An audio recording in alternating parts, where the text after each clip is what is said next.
어두운 밤 도시 외곽의 한 고급 주택.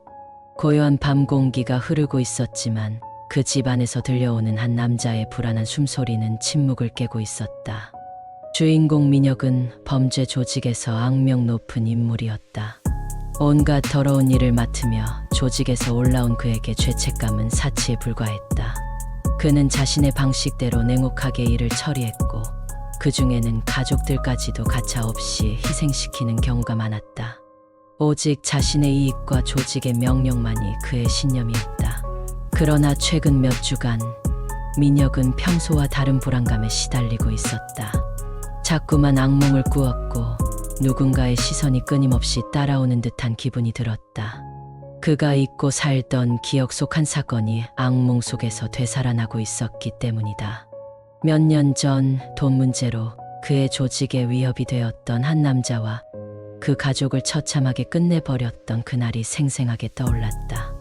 민혁은 그 가족의 두려움에 찬 눈빛을 지금까지도 잊을 수 없었다.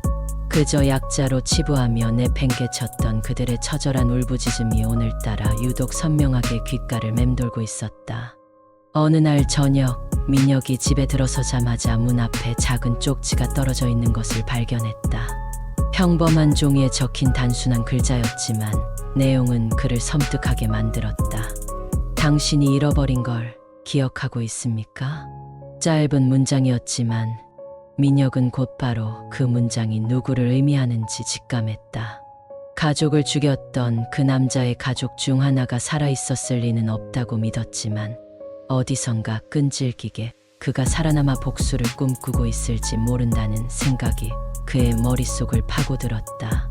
민혁은 이내 자신의 모든 추적 능력을 동원해 그 쪽지의 출처를 찾아내려 했지만 이내 깨달았다. 그 쪽지는 단순한 경고가 아니라 그의 과거를 거슬러 올라오는 저주와 같은 존재였다.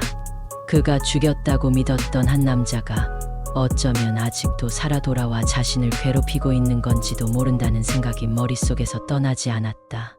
점점 더 깊은 불안감이 그를 잠식해갔다. 며칠이 지나고 민혁은 알 수 없는 불안감에 잠들지 못하고 술잔을 비우고 있었다. 어느새 시계는 새벽 2시를 가리키고 있었다.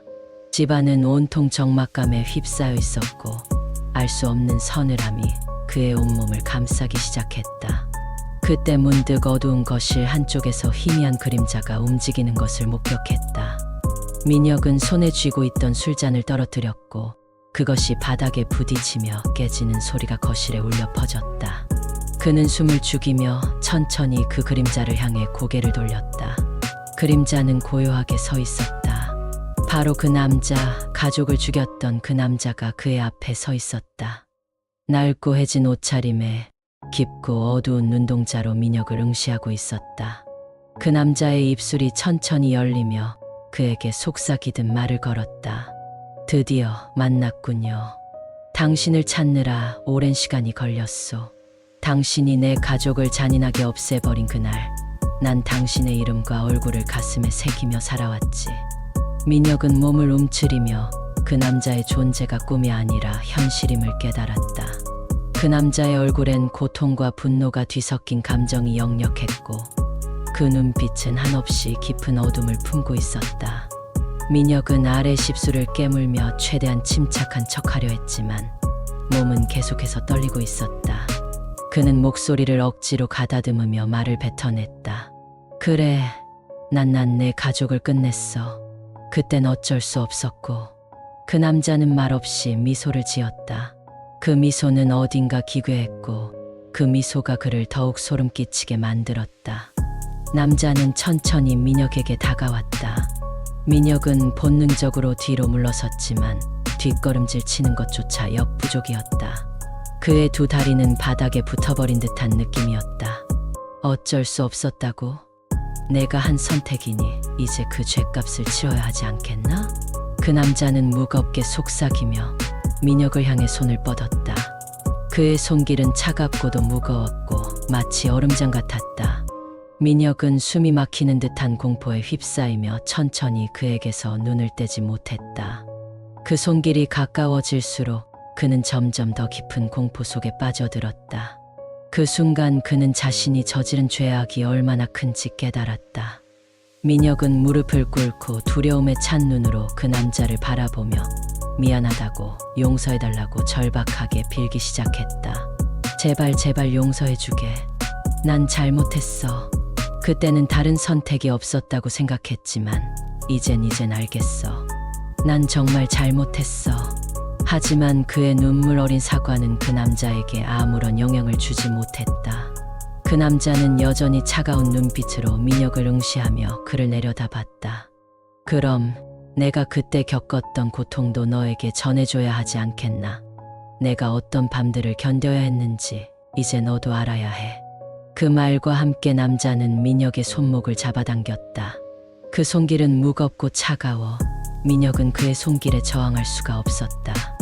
민혁의 눈에는 공포가 가득 차올랐고 그는 필사적으로 발버둥을 쳤지만 그의 몸은 마치 누군가에게 붙잡힌 것처럼 꿈쩍도 하지 않았다.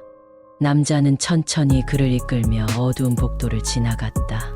복도는 깊고 깊게 이어져 있었고 그 안은 소름 돋는 적막감이 감돌고 있었다.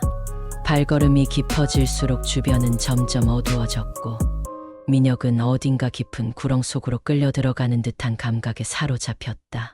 그의 몸은 점점 더 차갑게 얼어붙었고 그는 몸부림을 치며 저항하려 했지만 남자의 소나귀에서 빠져나올 수 없었다. 제발 나를 놔줘. 다시는 잘못하지 않겠다고 약속할게. 민혁은 울부짖으며 간절히 빌었다.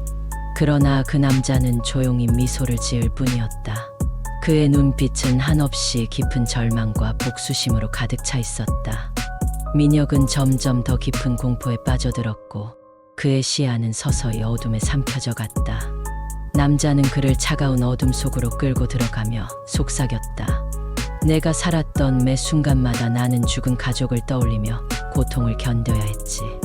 이제 그 감정을 너도 영원히 느끼게 될 거야. 그 마지막 말과 함께 민혁의 의식은 완전히 끊겼다. 그 후로 민혁을 본 사람은 아무도 없었고 그의 흔적은 그저 어두운 복도 속에서 차가운 공포로 남았다. 며칠 후 민혁의 집에서 그가 마지막으로 남긴 발자국만이 희미하게 발견되었다. 그러나 그를 직접 목격한 사람은 없었다. 사람들은 그의 실종을 두고 여러 소문을 주고받았고 특히 그의 악행에 대한 이야기들은 뒷말로 끊이지 않았다. 민혁은 그렇게 차가운 어둠 속에 영원히 사라졌고 그를 데려간 남자의 복수는 그에게 끝없는 고통으로 남게 되었다는 소문이 전해졌다.